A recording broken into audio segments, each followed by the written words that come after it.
What's going on, everybody? This is Rick from Studio Spades, and today I'm going to show you how to make another water scene with fake caustics right inside of Blender with the brand new Gobo Tool version 1.25. So I'm starting off with a empty scene here, completely empty, but I'm going to add a plane. So we have something to project the light onto. So let's scale it up a bit. I don't know, 20 times maybe. Cool, don't worry about the size. And I'm going to drag Gobo Tool in to the scene from the asset browser. And with both the Gobo Tool and the light target selected, press Shift S, selection to cursor, so everything is at the cursor. And we'll select the Gobo Tool, press G to move it up, and press Z to make it move up along the Z axis. And as you can see, by default, the new version already has the caustics enabled. But I'll show you how to get that effect.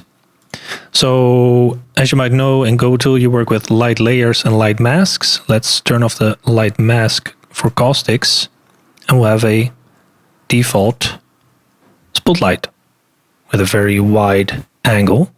That's basically what Gobo Tool is. It's just a selection of light layers that you can mix together and masks, so you can subtract the light.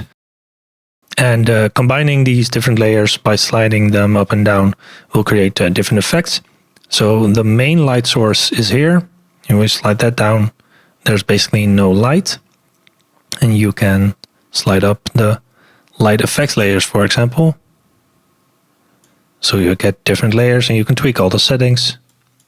There's a more in-depth video on that on my YouTube channel as well. But for now, let's focus on the light mask caustics. So basically all you have to do is make sure there's a light emitting from the Gobo Tool, and then slide up the caustic slider, which will give you these nice looking fake caustics, which can remind you of an underwater scene. But most underwater scenes are, of course, they have some kind of atmosphere. That might be krill or plankton or even the water that's just refracting and moving the light around. So in order to get that effect, which we don't see right now, we can use a volume. So let's add a cube, which is going to be our volume. Scale up the cube as well.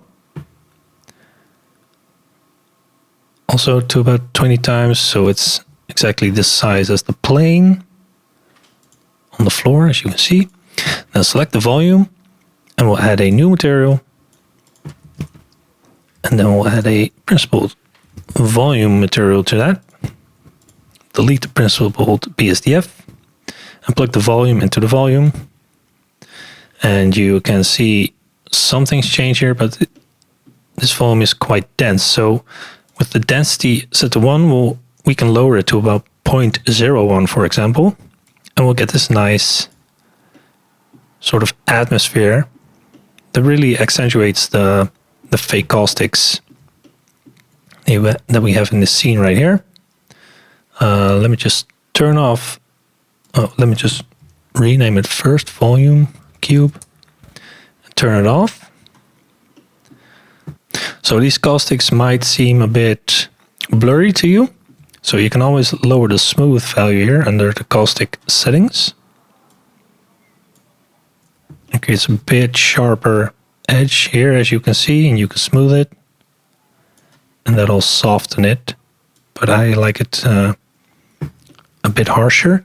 And if you think this light is a bit too intense, you can also lower the exposure. So those nice caustic shapes will become a bit more pronounced. So lower the exposure a bit. Turn the volume cube back on. And now we basically have this very simple underwater environment where we can place objects. So let's put a Suzanne in there, for example, a monkey. Subdivide it so it looks a bit nicer. Shade smooth. rotate it a bit. And now it looks like there's something on the bottom of the ocean, like a monkey skull. So yeah, just a very simple and quick way to set up the caustics or fake caustics in Blender with the new Gobo Tool. This update is free for everyone who owns Gobo Tool. And Gobo Tool is of course available on superhivemarket.com, where you can buy it for a reasonable price.